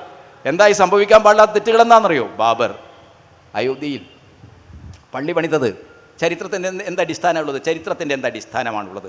ബാബർ ചക്രവർത്തി അയോധ്യയിലെ 1528 കടന്നുപോയപ്പോൾ അവിടെ അമ്പലം പൊളിച്ചിട്ടാണ് പള്ളി പണിതത് എന്നതിന് ഇതുവരെയുള്ള ഒരു പുരാവസ്തു ഗവേഷണവും ഒരു ഖനനവും ഒരു തെളിവ് നൽകിയിട്ടില്ല. മുഹമ്മദിനെ പോലുള്ള ആളുകൾ ഇതുപോലുള്ള വേദികളിൽ വന്നിട്ട് വെറുതെ ആർഗ്യൂ ചെയ്യുക. RSSന് വേണ്ടിയിട്ട് മെഗാഫോണായിട്ട് പ്രവർത്തിക്കുക അദ്ദേഹം, RSSൻ്റെ ശബ്ദമായിട്ട് പ്രവർത്തിക്കുക അദ്ദേഹം. എന്ത് തെളിവാണുള്ളത്? ഇർഫാന വഹീബിനെ പോലുള്ള RS ശർമ്മയെ പോലുള്ള റോമില താപ്പറെ പോലുള്ള ഇന്ത്യയുടെ നമുക്ക് വിലമതിക്കാൻ കഴിയുന്ന ചരിത്രത്തെ അതിൻ്റെ വസ്തുനിഷ്ഠമായ തെളിവുകളുടെ അടിസ്ഥാനത്തിൽ പരിശോധിച്ചിട്ടുള്ള ഒരു ചരിത്രകാരന്മാരും ബാബറി മസ്ജിദ് 1528 പണിതത് പള്ളി അമ്പലം പൊളിച്ച സ്ഥലത്താണെന്ന് പറഞ്ഞിട്ടില്ല. അതിനുള്ള ഒരു തെളിവും വസ്തുനിഷ്ഠമായിട്ടില്ല. പക്ഷേ R.C. മജുംദാരുടെ പുസ്തകം വായിച്ചാൽ നിങ്ങളെന്താ കാണുക? R.C. മജുംദാർ പറയുന്നത് 1528 അതിലെ ബാബർ ചക്രവർത്തി വന്നു, അദ്ദേഹത്തിൻ്റെ പട്ടാളക്കാരൊക്കെ മുസ്ലിങ്ങളായതുകൊണ്ട് അവിടെ ബാരക്ക് താവളം പണിയുമ്പോൾ സ്വാഭാവികമായിട്ടും മുസ്ലിങ്ങൾക്ക് ഒഴിവാക്കാനാവാത്താണ് നിസ്കാരം, അതുകൊണ്ട് അവിടെ പള്ളി പണിതു. എന്നിട്ട് പറയുന്നത് എന്താണ് R.C. മജുംദാർ? ആ പള്ളി പണിത സ്ഥലമുണ്ടല്ലോ, ചിലപ്പോൾ ഒരു ക്ഷേത്രം പൊളിച്ചിട്ടാവാം, അയാളെ തോന്നലാണ്. ചരിത്രത്തിന് എന്ത് വസ്തുനിഷ്ഠമായ തെളിവാണ്, എന്ത് ചരിത്രപരമായ രേഖയാണ് അദ്ദേഹത്തിന് അതിനുള്ളത്? ഒരു തെളിവുമില്ല. ഒരു തെളിവുമില്ലാതെ ഒരു ഊഹം അവതരിപ്പിക്കുകയാണ്. ആ ഊഹം തോന്നലാക്കുകയാണ്. ആ തോന്നലിനെയും ഊഹത്തെയും ശരിവെക്കാൻ വേണ്ടി അദ്ദേഹം ഉദ്ധരിക്കുന്നത് ജോൺ ലൈഡൻ്റെ ബാബർനാമയുടെ ട്രാൻസ്ലേഷനാണ്. ബാബർനാമയുടെ ട്രാൻസ്ലേഷൻ്റെ ആമുഖത്തിൽ പറയുന്നത് എന്താണ്? ആമുഖത്തിൽ ജോൺ ലൈഡൻ പറഞ്ഞു എന്ത്? ബാബർ ചക്രവർത്തി ഈ ബാബർനാമ എഴുതിയ ദിവസങ്ങൾ അദ്ദേഹം ഈ അയോധ്യയിൽ കഴിഞ്ഞ ദീർഘങ്ങളായ നാളുകളാണ്. അപ്പോൾ അദ്ദേഹം അയോധ്യയിൽ ഇങ്ങനെ ഒരു പള്ളി പണിയാൻ പണിയേണ്ടി വന്നപ്പോൾ ആ പള്ളി പണിയാൻ വേണ്ടി ചിലപ്പോൾ എന്താണ് ഒരു ക്ഷേത്രം ചിലപ്പോൾ പൊളിച്ചിട്ടുണ്ടാകാം. അദ്ദേഹത്തിൻ്റെ ഒരു ഊഹം, ഒരു തോന്നൽ. ഈ തോന്നലുകളെയും ഊഹങ്ങളെയും ചരിത്രമായ ഇന്ത്യൻ മനസ്സുകളിൽ ദൃഢീകരിച്ച് നിർത്താൻ സ്വാതന്ത്ര്യാനന്തര ഇന്ത്യയിലെ ഭരണാധികാരികൾ ശ്രമിച്ചു. കാരണം എന്താണ്? നെഹ്റുവിൻ്റെ ഈ പ്ലാനിംഗ് ഒക്കെ ഉണ്ടല്ലോ, 64 പ്രതിസന്ധിയിലായി. പ്ലാനിംഗ് ഇൻ ക്രൈസിസ് എന്ന് പറയുന്ന സഖാവ് EMSൻ്റെ വളരെ വിഖ്യാതമായ, ഒരു പക്ഷേ ഇന്നത്തെ ആളുകൾ വായിച്ചിരിക്കേണ്ട ഒരു കാര്യമാണ്, സാമ്പത്തിക പ്രതിസന്ധിയുടെയൊക്കെ കാലത്ത് പ്ലാനിംഗ്, ആസൂത്രണ പ്രതിസന്ധി എന്ന് പറയുന്ന EMSൻ്റെ ആ പുസ്തകം സൂചിപ്പിക്കുന്നത് എന്താണ്?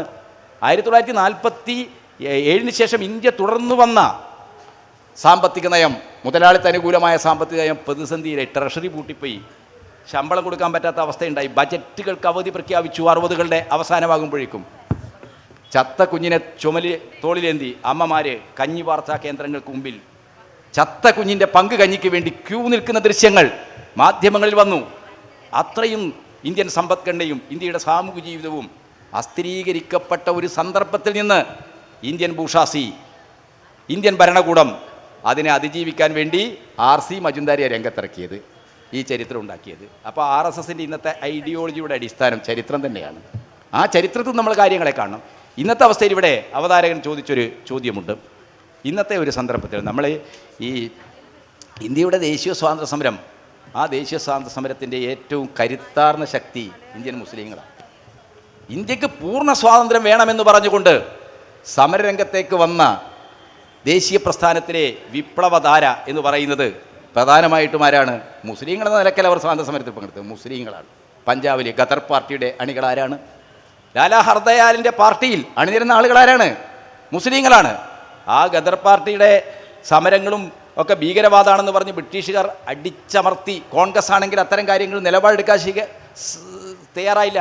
ആ നിരാശാജനകമായ സാഹചര്യത്തിൽ നിന്നാണ് ഈ പഞ്ചാബിൻ്റെയൊക്കെ മണ്ണിൽ നിന്ന് ആയിരക്കണക്കിന് ആളുകൾ സോവിയറ്റ് യൂണിയൻ്റെ താഷ്കൻഡ് പ്രദേശത്തേക്ക് പലായനം ചെയ്യുന്നത്. അങ്ങനെ പലായനം ചെയ്ത ആളുകൾ 18,000 അവരാണ് ഇന്ത്യ ഫ്രീഡം ഫ്രണ്ട് ഉണ്ടാക്കുന്നത് താഷ്കൻഡിൽ. ആ ഇന്ത്യ ഫ്രീഡം ഫ്രണ്ടിൻ്റെ പ്രവർത്തനങ്ങൾക്ക് വേണ്ടി ഇന്ത്യയിൽ നിന്ന് പോയ ആളാണ് അബനി മുഖർജി ഉൾപ്പെടെയുള്ള നേതാക്കന്മാർ. അവരെല്ലാം ചേർന്നാണ് 1920 കമ്മ്യൂണിസ്റ്റ് പാർട്ടി ഉണ്ടാക്കുന്നത്. ആ കമ്മ്യൂണിസ്റ്റ് പാർട്ടി ഉണ്ടാക്കുന്ന ആദ്യ യോഗത്തിൽ പങ്കെടുത്ത ഒരാൾ മൗലാന ബർക്കത്തുള്ളയാണ്. മൗലാന ബർക്കത്തുള്ള ആരാ? അറബി ഭാഷയിൽ ആദ്യമായിട്ട് ബോൾഷെവിസത്തെക്കുറിച്ച് പുസ്തകം എഴുതിയ ആളാണ്. സിറിയൻ കമ്മ്യൂണിസ്റ്റ് പാർട്ടിയുടെ സെക്രട്ടറിയാണ്. കമ്മ്യൂണിസ്റ്റ് മാനിഫെസ്റ്റോ അറബി ഭാഷയിൽ ആദ്യമായിട്ട് ട്രാൻസ്ലേറ്റ് ചെയ്ത് അറബി ഭാഷയിൽ എന്താണ് ബോൾഷോവിസം, എന്താണ് കമ്മ്യൂണിസം, എന്താണ് ഒക്ടോബർ വിപ്ലവം എന്ന് എഴുതിയ ആളാണ് ഈ ബർക്കത്തുള്ള. ആ ബർക്കത്തുള്ള ഉൾപ്പെടെയുള്ള ആളുകൾ നിങ്ങൾ ഏത് ഗണത്തിലാണ് പെടുത്തുക? അപ്പോൾ ഇവിടെ നമ്മൾ ചർച്ച ചെയ്യുന്ന ഈ വിഷയത്തിന് ഒരു സാർവദേശീയ പരിപ്രേക്ഷ്യമുണ്ട്. ആധുനിക ദേശീയതയെ ടാഗോർ പറഞ്ഞതുപോലെ അധികാരി വർഗങ്ങളുടെ ഭൂതകാലത്തിൻ്റെ എല്ലാ ജീർണതകളെയും കൂട്ടിക്കുഴച്ച ഒരു പിന്തിരിപ്പൻ ആശയമാക്കുന്നത്, അല്ലെങ്കിൽ അപരരോടുള്ള വിദ്വേഷത്തിൻ്റെ ഒരു പ്രത്യയശാസ്ത്രമാക്കുന്നത് ബൂർഷാ ദേശീയതയുടെ ഒരു പരിമിതിയാണ്. എന്നാൽ തൊഴിലാളി വർഗ ദേശീയത ഈ ദേശീയതയും സാർവദേശീയയും തമ്മിലുള്ള പാരസ്പര്യത്തെ മാർക്സിസ്റ്റുകൾ പറയുമ്പോൾ അതിൻ്റെ ഒരു ഡയലക്റ്റിക്സ്, അതിൻ്റെ ഒരു വൈരുദ്ധ്യാത്മകതയെ മനസ്സിലാക്കുക എന്നുള്ളതാണ് വളരെ പ്രധാനം. ആ വൈരുദ്ധ്യാത്മകതയെ മനസ്സിലാക്കുന്നില്ലെങ്കിൽ നിങ്ങൾ നോക്കൂ, ഒരു ഭാഗത്ത് ഇന്ത്യൻ ദേശീയതയുടെ ഭാഗമല്ല മുസ്ലിങ്ങൾ. ഇതാണ് RSSൻ്റെ പ്രത്യയശാസ്ത്രം. വിചാരധാരയിൽ ഉന്മൂലനം ചെയ്ത് ഇന്ത്യയിൽ ഇല്ലാതാക്കേണ്ട ശക്തികളിലെ കൂട്ടത്തിലാണ് ഒന്നാമതായിട്ടുള്ളത് മുസ്ലിങ്ങളാണ്, രണ്ടാമത് ക്രിസ്ത്യാനികളാണ്, മൂന്നാമതേ കമ്മ്യൂണിസ്റ്റുകാർ വരുന്നുള്ളൂ. എന്നാൽ ഇതിൻ്റെ തന്നെ ഒരു മറുയുക്തി നോക്കൂ നിങ്ങൾ. രാഷ്ട്രീയ ഇസ്ലാമിസം അത് ദേശീയതയെ അംഗീകരിക്കുന്നില്ല. ടാഗോറിൻ്റെ നിലപാടെന്നല്ല. ഹസൻ ബന്നയും സെയ്ദ് കുത്തപ്പും ഇവിടെ മൗദൂദിയും ദേശീയത അംഗീകരിക്കാത്തത് ദേശീയ ഇസ്ലാമിക വിരുദ്ധമാണെന്നാണ് പറയുന്നത്. ഇസ്ലാമിക പണ്ഡിതരായ സുഹൃത്തുക്കൾ എൻ്റെ മുമ്പിൽ ഇരിക്കുന്നുണ്ടെന്ന് എനിക്കറിയാം. ദേശീയത ഇസ്ലാമിന് വിരുദ്ധമാണ് എന്നാണ് പറയുന്നത്. എങ്ങനെയാണ് ദേശീയത ഇസ്ലാമിന് വിരുദ്ധമാകുന്നത്? മദീനയിൽ പ്രവാചകൻ സ്വന്തം മുൻകൈയിൽ സ്ഥാപിച്ച മദീന സ്റ്റേറ്റിൻ്റെ രൂപീകരണ ചരിത്രം, എനിക്ക് ഖുറാനും അറബിയും വായിക്കാൻ അറിയുന്ന ആളല്ല, ഞാൻ ആ രംഗത്തൊരു വിദഗ്ധനല്ല, പക്ഷേ ഇതിനെയൊക്കെ പഠിച്ച ഇതിനെയൊക്കെ തന്നെ ഗവേഷണാത്മകമായി സമീപിച്ച നിരവധി പഠനങ്ങൾ ഞാൻ വായിച്ചിട്ടുണ്ട്. ആ പഠനങ്ങളെല്ലാം കാണിക്കുന്നത് എന്താണ്? മദീന സ്റ്റേറ്റ് രൂപീകരിക്കുമ്പോൾ എങ്ങനെയാണ് മദീന സ്റ്റേറ്റ് അപരമതങ്ങൾക്ക് അപ്രാപ്യമാകാൻ പറ്റാത്തതാവരുത് എന്ന നിർബന്ധം പ്രവാചകൻ മുന്നോട്ട് വെച്ചത്. മദീന സ്റ്റേറ്റ് നമ്മൾ ഇന്ന് ചർച്ച ചെയ്യുന്ന ആധുനികമായ ഒരു സ്റ്റേറ്റ് ആണെന്ന് പറയാൻ പറ്റില്ല, പക്ഷേ ആധുനിക സ്റ്റേറ്റിൻ്റെ, മതനിരപേക്ഷ സ്റ്റേറ്റിൻ്റെ ഒരു പ്രാങ് രൂപമാണ് പ്രവാചകൻ സ്ഥാപിച്ച മദീന സ്റ്റേറ്റ് എന്ന് പറയാം. എന്തുകൊണ്ടാണ്? മദീന യുദ്ധം കഴിഞ്ഞ് സ്റ്റേറ്റിൻ്റെ രൂപീകരണ പ്രക്രിയയിലേക്ക് കടക്കുമ്പോൾ മുഹമ്മദിൻ്റെ അനുയായികളായ ഉലമാക്കൾ, പണ്ഡിതർ മുഹമ്മദിനോട് ചോദിക്കുന്ന വളരെ പ്രസക്തമായ ഒരു ചോദ്യം എന്താണ്? ഇസ്ലാം അല്ലാത്ത മതത്തിന് മദീന സ്റ്റേറ്റിൽ സ്ഥാനമുണ്ടായിരിക്കുന്ന. പ്രവാചകൻ തൻ്റെ ശിഷ്യന്മാരായ ഉലമാക്കളോട് അത് നമുക്ക് ചർച്ച ചെയ്യേണ്ടതുണ്ടെന്ന് പറഞ്ഞിട്ടില്ല. അങ്ങനെയാണെങ്കിൽ ആകെ കൊളാവുമായിരുന്നു. പക്ഷെ എന്താണ് പ്രവാചകൻ പറഞ്ഞ? എന്താണ്? മദീന സ്റ്റേറ്റിൽ ഇസ്ലാം മാത്രമല്ല, ഇസ്ലാമിന് മുമ്പ് മദീനയിലെ ജനങ്ങൾ ഹൃദയത്തിലേറ്റിയ മതമാണ് ക്രിസ്തുദേവൻ്റെ മതം. ക്രിസ്തുദേവൻ്റെ മതം വരുന്നതിന് മുമ്പ് മദീനാവാസികളുടെ ഹൃദയത്തിലുണ്ടായിരുന്ന മതമാണ് യഹൂദമതം. യഹൂദമതവും ക്രിസ്തുമതവുമൊക്കെ വരുന്നതിന് മുമ്പ് അറേബ്യൻ ജനതയുടെ പല ഭാഗങ്ങളിലുള്ള ജനസഹസ്രങ്ങൾ അവരുടെ ഹൃദയത്തിൽ സൂക്ഷിച്ച അനേകം ഈപ്തോപാസന മതങ്ങളുണ്ട്. ഈ മതങ്ങൾക്കെല്ലാം ഇസ്ലാമിനെ പോലെ തന്നെ തുല്യസ്ഥാനം മദീന സ്റ്റേറ്റിലുണ്ടാവും. അപ്പോൾ ആധുനിക ദേശീയതയുടെ ദേശരാഷ്ട്ര സങ്കല്പത്തിൻ്റെ അടിസ്ഥാനം നേരത്തെ പറഞ്ഞതുപോലെ 18-ാം നൂറ്റാണ്ടിൽ യൂറോപ്പിൽ ഉദയം ചെയ്ത ആധുനിക ദേശരാഷ്ട്രത്തിൻ്റെ, നാഷണൽ സ്റ്റേറ്റിൻ്റെ അടിസ്ഥാനം എന്ന് പറയുന്നത് മതനിരപേക്ഷതയാണ്. അപ്പോൾ സെക്കുലറിസത്തിൽ നിന്ന് അടർത്തി മാറ്റിക്കൊണ്ട് ദേശീയതയെക്കുറിച്ച് ചർച്ച ചെയ്യാൻ പറ്റില്ല. മതം ദേശീയതയെ പ്രതിനിധീകരിക്കുന്നില്ല. മതം ഒരാളുടെ വിശ്വാസത്തിൻ്റെ, ഒരാളുടെ ദൈവാന്വേഷണത്തിൻ്റെ, സത്യാന്വേഷണത്തിൻ്റെ വഴി മാത്രമാണ് മതം. മതത്തെ അതുകൊണ്ടാണ് സെക്കുലറിസ്റ്റുകൾ ഒരു സ്വകാര്യ വിഷയമായി കാണുന്നത്. എന്നാൽ മതം ഒരു വംശീയ സ്വത്വം എന്ന നിലക്ക് എവിടെയെങ്കിലും വിവേചനം നേരിടുന്നെങ്കിൽ, എവിടെയെങ്കിലും പ്രശ്നം നേരിടുന്നുണ്ടെങ്കിൽ അതാണ് യഹൂദർ നേരിട്ട പ്രശ്നം. ജൂയിഷ് ക്വസ്റ്റ്യൻ എന്ന് പറയുന്ന മാർസിൻ്റെ വളരെ ശ്രദ്ധേയമായ ഒരു പ്രബന്ധമുണ്ട്. ആ ജൂയിഷ് ക്വസ്റ്റ്യനിൽ മാർസ് പറഞ്ഞത് ജൂതരുടെ പ്രശ്നം ഒരു റിലീജിയസ് ക്വസ്റ്റ്യൻ അല്ല, അത് പൊളിറ്റിക്കൽ പ്രശ്നമാണ്. പൊളിറ്റിക്കലായ പരിഹാരമുണ്ടാകാൻ കഴിയൂ. മാർസിൻ്റെ വഴിയിൽ ഒക്ടോബർ വിപ്ലവം പൂർത്തീകരിച്ചപ്പോൾ ലോകത്താദ്യമായി എല്ലാ ഭൂഖണ്ഡങ്ങളിലും ആട്ടി ഓടിക്കപ്പെട്ടവരായിരുന്നു യഹൂദർ. അവരിന്നത് മറന്നുപോയി. എല്ലാ ഭൂഖണ്ഡങ്ങളിലും ആട്ടി ഓടിക്കപ്പെട്ടവരായിരുന്നു. കാരണം യേശു ക്രിസ്തുവിനെ ഒറ്റിക്കൊടുത്തവരായിരുന്നു യഹൂദർ. ആ ഒരു മിത്തിക്കൽ ധാരണയിൽ നിന്നുകൊണ്ട് യഹൂദരെ വേട്ടയാടി. പക്ഷേ ഒക്ടോബർ വിപ്ലവം പൂർത്തീകരിച്ചപ്പോൾ ലെനിൻ്റെ വ്യക്തി നിയമം 1918 അവിടുത്തെ പാർലമെൻറ്റ് എന്ന് പറയുന്ന general council, Soviet general council വ്യക്തി നിയമം അംഗീകരിക്കുന്നു. ആ വ്യക്തി നിയമത്തിൽ ജൂതർക്ക് കൂടി പൗരത്വം അനുവദിച്ചു. ആയിരക്കണക്കിന് വർഷങ്ങൾ റമനോവ് രാജവംശം, സാർ ഭരണകൂടം വേട്ടയാടിയ വംശവിവേചനത്തിന് ഇരയാക്കിയ യഹൂദർക്ക് ചരിത്രത്തിലാദ്യമായ ഒരു രാജ്യം പൗരത്വം അനുവദിച്ചു എന്ന് പറഞ്ഞാൽ റിലീജിയസായ വിവേചനങ്ങളെ അല്ലെങ്കിൽ ജൂത പ്രശ്നത്തെ അല്ലെങ്കിൽ മുസ്ലിം പ്രശ്നത്തെ പൊളിറ്റിക്കലായിട്ട് മാത്രമേ നമുക്ക് പരിഹരിക്കാൻ കഴിയൂ. നമ്മുടെ സമയം അവസാനിക്കാറാകുകയാണ്. ഇനി നമുക്ക് സദസ്സിൽ നിന്ന് ഇവിടെ ചർച്ച ചെയ്ത വിഷയങ്ങളുമായി ബന്ധപ്പെട്ട് ഏതെങ്കിലും തരത്തിലുള്ള ചോദ്യങ്ങളുണ്ടെങ്കിൽ ചോദിക്കാവുന്നതാണ്. അത് ആരോടാണ് ചോദിക്കുന്നതെന്ന് പറയാം. ടി പി കുഞ്ഞുകണ്ണൻ സാറിനോടാണ്. സ്വാതന്ത്ര്യം കിട്ടി 70 വർഷം കഴിഞ്ഞു. ഇന്ത്യൻ മുസ്ലിങ്ങൾ വിവിധ കക്ഷികളിൽ വിശ്വാസം അർപ്പിച്ചുകൊണ്ട് വോട്ട് ചെയ്തതിനും നീങ്ങിയിരുന്നത്. ഇപ്പോൾ സ്വന്തം പൗരത്വം വരെ ചോദ്യം ചെയ്യുന്ന അവസ്ഥയിലെത്തിയിരിക്കുമ്പോൾ വിഭജനത്തിന് വേണ്ടി നിലപാടെടുത്തവരുടെ ദീർഘവീക്ഷണം, സ്വതന്ത്ര ഇന്ത്യയിൽ മുസ്ലിങ്ങൾ സുരക്ഷിതരാവില്ല എന്നുള്ള അവർ അന്നത്തെ നിലപാട് സാധൂകരിക്കുന്നതാണ്. അവരെ ദീർഘവീക്ഷണം ശരിയായിരുന്നോ എന്ന് ഇപ്പോൾ നമുക്ക് മനസ്സിലാക്കാൻ കഴിയുമോ? അല്ല, വിഭജനത്തിനെതിരായിട്ട് നിലപാട് സ്വീകരിച്ച ആളുകൾ ഇന്ത്യയിലെ എല്ലാ ജനങ്ങളും ഒരു രാഷ്ട്രമായി നിൽക്കണം എന്നാഗ്രഹിച്ചവരാണ്. പക്ഷേ 1940കളിലെ ഒരു ചരിത്ര സന്ദർഭം വിഭജനം നിർബന്ധമാക്കി. അതുകൊണ്ടാണ് ബ്രിട്ടീഷ് പാർലമെൻറ്റ് വിഭജനം മുന്നോട്ട് വെച്ചപ്പോൾ വേദനയോടുകൂടി, ഇഷ്ടപ്പെട്ടിട്ടില്ല, വേദനയോടുകൂടി ഗാന്ധിയുടെ നേതൃത്വത്തിലുള്ള ഇന്ത്യൻ നാഷണൽ കോൺഗ്രസ് അത് അംഗീകരിച്ചത്. അത് ചരിത്രത്തിൽ സംഭവിച്ച ഒന്നിനും എന്താണ് ഇന്ന് നമുക്ക് പരിഹാരം ഉണ്ടാക്കാൻ പറ്റില്ല. ചരിത്രത്തിൽ സംഭവിച്ചതെല്ലാം സംഭവിച്ചതാണ്. പക്ഷേ ആ വിഭജനാനന്തരം എന്താണ് ഹിന്ദുക്കളും മുസ്ലിങ്ങളും അടങ്ങുന്ന ഒരു രാഷ്ട്രമാണ്. 1920കളിൽ തന്നെ ഗാന്ധി ഉന്നയിച്ച ഏറ്റവും പ്രധാനപ്പെട്ട പ്രശ്നം ഖിലാഫത്ത് നിസ്സഹകരണ സമരത്തിൻ്റെ ചരിത്ര സന്ദർഭങ്ങളിൽ ഉടനീളം ഗാന്ധി ഉയർത്തിക്കൊണ്ടുവന്ന ഒരു പ്രശ്നം എന്താണ്? ഹിന്ദു മുസ്ലിം മൈത്രി ഇല്ലാതെ സ്വരാജ് സാധ്യമല്ല. ഇന്ത്യയുടെ സ്വാതന്ത്ര്യം, ഇന്ത്യയിൽ ജീവിക്കുന്ന ആളുകളുടെ സ്വത്വം, സ്വാതന്ത്ര്യം, സംസ്കാരം ഇതെല്ലാം സംരക്ഷിക്കപ്പെടണമെങ്കിൽ എല്ലാ മതവിഭാഗങ്ങളും എല്ലാ ജനസമൂഹങ്ങളും മൈത്രിയിൽ കഴിയണം. ആ മൈത്രി, സൗഹൃദം, ഐക്യം ഇതിനെയെല്ലാം തകർക്കുന്ന രീതിയിൽ ഇന്നത്തെ ഒരു നിയോ ലിബറൽ ലോകക്രമത്തിൽ ശക്തിപ്പെട്ടു വന്നിരിക്കുന്ന സംസ്കാര സംഘർഷത്തിൻ്റെ ഹണ്ടിങ്ടൺ തിസീസുകളുടെ ഒരു ചരിത്ര കാലഘട്ടത്തിൽ നിന്നുകൊണ്ടാണ് നമ്മൾ ഇന്ത്യയിൽ ഇപ്പോൾ സംഭവിച്ചുകൊണ്ടിരിക്കുന്ന പൗരത്വ നിയമ ഭേദഗതിയെ കാണേണ്ടത്. ആ പൗരത്വ നിയമ ഭേദഗതി RSSൻ്റെ ഒരു പ്രത്യയശാസ്ത്രത്തിനുള്ള നീക്കമാണ്. ഇന്ത്യയെ ഏകാത്മകമാക്കണമെന്ന് പറയുമ്പോൾ ആ ഏകാത്മകതയുടെ അവലംബമായി അവർ സ്വീകരിക്കുന്നത് ഹൈന്ദവതയാണ്. ഇന്ത്യ ഹൈന്ദവത മാത്രമുള്ള രാജ്യമല്ല. അൽബറൂണി ഇന്ത്യയിൽ ജീവിക്കുന്ന ആളുകളെ എല്ലാവരെയാണ് ഈ സൈന്ധവ തീരത്ത് അദ്ദേഹം കണ്ട ബ്രാഹ്മണനെയും ക്ഷത്രിയനെയും വൈശ്യനെയും ബൗദ്ധനെയും ജൈനനെയും മുസൽമാൻ എന്ന് പറയുന്ന എല്ലാവരെയും ചേർത്താണ് ഹിന്ദു എന്ന് വിളിച്ചത്. ഹിന്ദു ഒരു മതമേ അല്ല.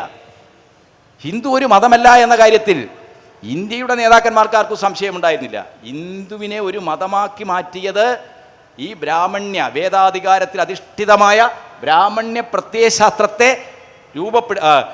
മാർക്സ് മുള്ളറെ പോലുള്ള ഈ ഓറിയൻ്റലിസ്റ്റുകളായ പണ്ഡിതരാണ് ഹിന്ദുവിനെ ഇന്ന് നമ്മൾ കാണുന്ന ഒരു മതമാക്കിയത്.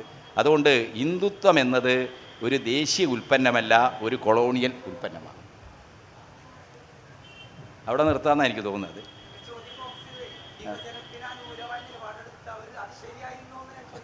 അല്ല, വിഭജനം അത് അന്നത്തെ ചരിത്ര സന്ദർഭത്തിൽ നടന്നൊരു കാര്യമാണ് വിഭജനം. കാരണം ഇന്ത്യയിലെ മുസ്ലിങ്ങൾ വലിയൊരു പക്ഷം ആളുകൾ ജിന്നയുടെ നേതൃത്വത്തിൽ തങ്ങൾക്ക് സ്വതന്ത്രമായ ഒരു രാഷ്ട്രം ഉണ്ടാകണം. അപ്പം നമ്മൾ അതിന് കാണണം. ഞാൻ ഈ ചർച്ചയിൽ ഉടനീളം പറയുന്ന ഒരു കാര്യം ചരിത്രത്തെ അതിൻ്റെ നിർണ്ണയന ശക്തികളിൽ നിന്ന് മനസ്സിലാക്കാനുള്ളതാണ്. അപ്പോൾ ഇന്ത്യ വിഭജനത്തിന് പിറകിൽ ബിപിൻ ചന്ദ്രയുടെ കമ്മ്യൂണിസം ഇൻ മോഡേൺ ഇന്ത്യ വായിക്കുമ്പോൾ നമുക്കത് മനസ്സിലാവും. ഇന്ത്യ വിഭജനത്തിന് പിന്നിൽ പാകിസ്ഥാൻ വാദം ഉയർത്തിയത് വെറും ജിന്നയല്ല. ജിന്നക്ക് പിറകിൽ എന്താണ്? ലാഹോറും കറാച്ചിയും ഒക്കെയായി കേന്ദ്രമായി വളർന്നു വന്നൊരു ബൂർഷാസി ഉണ്ടായിരുന്നു. സൂറത്തും അഹമ്മദാബാദും ഒക്കെ കേന്ദ്രമായി വളർന്നു വന്ന, ബോംബെയൊക്കെ കേന്ദ്രമായി വളർന്നു വന്നൊരു ബൂർഷാസി ആർക്ക് പിന്നിലുണ്ടായിരുന്നു? ഹിന്ദു ഇന്ത്യ എന്ന് പറയുന്ന അവരുടേതായ ഒരു മാർക്കറ്റും അവരുടേതായ ഒരു വാണിജ്യ താല്പര്യങ്ങൾ സംരക്ഷിക്കാൻ കഴിയുന്ന ഒരു സ്റ്റേറ്റ്, ഒരു നാഷണൽ സ്റ്റേറ്റ് ഉണ്ടാവണം. ആ നാഷണൽ സ്റ്റേറ്റ് ഹിന്ദു രാഷ്ട്രമായിരിക്കണമെന്ന് അവരാഗ്രഹിച്ചു. മറുപുറത്ത് എന്താണ്? മുസ്ലിങ്ങളോട് ദേശീയ പ്രസ്ഥാനം എന്താണ്? എന്തോ വിവേചനം കാണിക്കുന്നു, മുസ്ലിങ്ങളെ വിശ്വാസത്തിലെടുക്കുന്നില്ല, മുസ്ലിങ്ങളെ അകറ്റി നിർത്തുന്നു. ഇന്ത്യക്ക് ഈ മദൻ മോഹൻ മാളവിയെ പോലുള്ള കോൺഗ്രസ്സുകാരുടെ നേതൃത്വം സ്വാതന്ത്ര്യം കിട്ടിയാൽ മുസ്ലിങ്ങൾ എവിടെ പോകും എന്ന ചോദ്യമാണ് ഉന്നയിച്ചത്. നമ്മൾ ഈ ചർച്ച നടത്തുമ്പോൾ ഹസ്രത്ത് മൊഹാനിയെ പോലുള്ള ആളുകൾ പോലും അതിൽ ആശങ്കപ്പെട്ടിരുന്നു. ഹസ്രത്ത് മൊഹാനി മുസ്ലിം ലീഗിനെ സപ്പോർട്ട് ചെയ്യുന്ന അവസ്ഥയിലേക്ക് വരെ എത്തിയിട്ടുണ്ട്. എന്തുകൊണ്ടാണ് എത്തിയത്? ഈ മദൻ മോഹൻ മാളവിയെ പോലുള്ള കോൺഗ്രസ് നേതാക്കളാണ്. അവരുടെ കൈകളിലേക്കാണ് സ്വാതന്ത്ര്യം കിട്ടുന്നതെങ്കിൽ, അധികാരം കിട്ടുന്നതെങ്കിൽ മുസ്ലിങ്ങളുടെ സ്ഥിതി എന്തായിരിക്കുമെന്ന ആശങ്ക ഉയർന്നു വന്നിരുന്നു. ചരിത്രമുയർത്തിയ ആ വസ്തുനിഷ്ഠമായ ആശങ്കക്ക് ഇന്ന് നമ്മൾ അത് ശരിയാണോ തെറ്റാണോ എന്ന് പരിശോധിക്കുന്നതിൽ യാതൊരു അർത്ഥവുമില്ല. അതിൻ്റെ അർത്ഥം KT കുഞ്ഞിക്കണ്ണൻ പാകിസ്ഥാൻ വിഭജനത്തെ ന്യായീകരിച്ചു എന്നൊന്നും ആരും കാണണ്ട. ചരിത്രത്തെ അതിൻ്റെ വസ്തുനിഷ്ഠതയിൽ അത് നിർണ്ണയിക്കപ്പെട്ട സന്ദർഭത്തിൽ നിന്ന് മനസ്സിലാക്കണം എന്നുള്ളതാണ്. വേറെ ചോദ്യങ്ങളുണ്ടോ?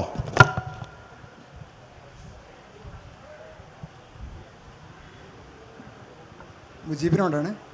ഈ ദേശീയ സ്വാതന്ത്ര്യ സമരവുമായി ബന്ധപ്പെട്ട അവസാന ഘട്ടത്തിൽ ഇന്ത്യൻ മുസ്ലിങ്ങൾ 3 വിഭാഗമാകുകയും അതിൽ മതരാഷ്ട്രവാദം ഉൾക്കൊള്ളുന്ന ഒരു ഇസ്ലാമിക വിഭാഗം വളരെ ശുഷ്കമാവുകയും ചെയ്തൊരു പശ്ചാത്തലമായിരുന്നു അന്നുണ്ടായിരുന്നതെങ്കിൽ ഇന്ന് സമകാലീന ഇന്ത്യയിൽ, പ്രത്യേകിച്ച് കേരളത്തിൽ, ഈ മതരാഷ്ട്ര അല്ലെങ്കിൽ ഇസ്ലാമിസം ഉൾച്ചേർന്ന് പ്രവർത്തിക്കുന്ന ഇസ്ലാമിക രാഷ്ട്രവാദികൾ കൂടുതൽ ശക്തിപ്പെടുന്നു എന്ന് തോന്നുന്നുണ്ടോ?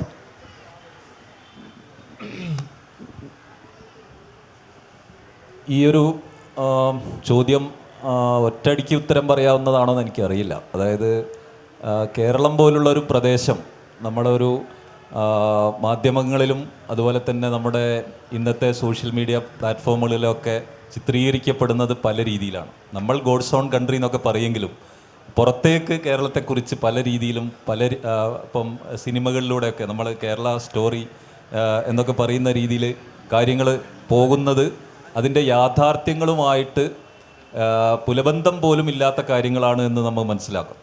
പല കാര്യങ്ങളിലും നമ്മൾക്ക് കേരളത്തിൽ ഏറ്റവും പൊളിറ്റിക്കലായിട്ടുള്ള ഒരു സംസ്ഥാനം അല്ലെങ്കിൽ ഒരു ജനത ഉൾക്കൊള്ളുന്ന ഒരു പ്രദേശമാണ് കേരളം. അപ്പോൾ കേരളത്തിൻ്റെ ഒരു പശ്ചാത്തലത്തിൽ ചർച്ചകളും അതുപോലെ തന്നെ വ്യവഹാരങ്ങളും അങ്ങോട്ടും ഇങ്ങോട്ടുള്ള ഡിബേറ്റുകളൊക്കെ വളരെ ശക്തമായി നടക്കുന്നുണ്ട്. പക്ഷേ എനിക്ക് തോന്നുന്നത് എന്താ വെച്ചാൽ വൻതോതിലുള്ള മതവൽക്കരണം എല്ലാ വിഭാഗങ്ങളിലും നടക്കുന്നുണ്ട്. മതവൽക്കരണം വൻതോതിൽ നടക്കുന്നുണ്ട്. അതിനുള്ള സാഹചര്യം പല രീതിയിലും നമുക്ക് സോഷ്യൽ മീഡിയ ഉൾപ്പെടെയുള്ള കമൻറ്റുകളോ മറ്റോ ഒക്കെ നമ്മൾ ശ്രദ്ധിച്ചാൽ മനസ്സിലാവും. അത് വളരെ ശക്തമാണ്. നമ്മൾ ഒരു കാലത്ത് ഒരിക്കലും പറയാൻ ഇഷ്ടപ്പെടാത്ത പല കാര്യങ്ങളും അല്ലെങ്കിൽ പുറത്ത് പറയാത്ത പല കാര്യങ്ങളും നമ്മൾ സോഷ്യൽ മീഡിയയിലൂടെയും വാട്സപ്പ് പോലുള്ള പല മീഡിയയിലൂടെയൊക്കെ പുറത്തേക്ക് വരുന്നത്, അത് വിഷലിപ്തമായ പല കമൻറ്റുകളും നമ്മൾ തന്നെ പല ആളുകളെയും ചിത്രീകരിക്കുന്നത് മതത്തിൻ്റെ അല്ലെങ്കിൽ ഒരാളുടെ പേരിൻ്റെ അടിസ്ഥാനത്തിലാണ്. ആ രീതിയിലേക്ക് കേരളം മാറുന്നുണ്ട്. പക്ഷേ അതുകൊണ്ട് നമ്മുടെ മുസ്ലിം യുവാക്കളോ അല്ലെങ്കിൽ എല്ലാവരും ആ രീതിയിലേക്ക് പോകുന്നുണ്ടെന്നോ തീവ്രവാദികളാണെന്നോ എന്നൊന്നുമുള്ള ആ രീതിയിലുള്ള ഒരു അബദ്ധധാരണയിലേക്ക് പോകാൻ ഞാൻ ആളല്ല. ഞാനൊരു സാമൂഹ്യ ശാസ്ത്ര വിദ്യാർത്ഥി എന്നുള്ള രീതിയിൽ, അതുപോലെ നമ്മളെ യുവസമൂഹത്തെ നിരീക്ഷിക്കുന്ന ഒരാളെന്ന നിലയിൽ അത്തരത്തിലുള്ള ഒരു കമൻറ്റിലേക്ക് പോകാൻ ഞാൻ തയ്യാറല്ല. ഇനി ഒരു ചോദ്യത്തിന് കൂടി അവസരം ഉണ്ടാവും.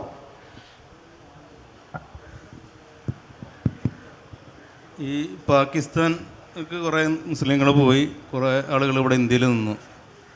അത് വർഷങ്ങൾക്ക് മുമ്പുണ്ടായൊരു സംഭവം. അന്ന് പാകിസ്ഥാനിൽ പോയിട്ടുള്ള ആളുകൾ മിക്കവാറും മുതിർന്നവരൊക്കെ മരിച്ചിട്ടുണ്ടാവും. കുട്ടികളായിട്ടുള്ളവരൊക്കെ അന്ന് ജീവിച്ചിട്ടുണ്ടെങ്കിലേ ഉണ്ടാവുള്ളൂ, ഏതെങ്കിലും ഒറ്റപ്പെട്ട ഇത്.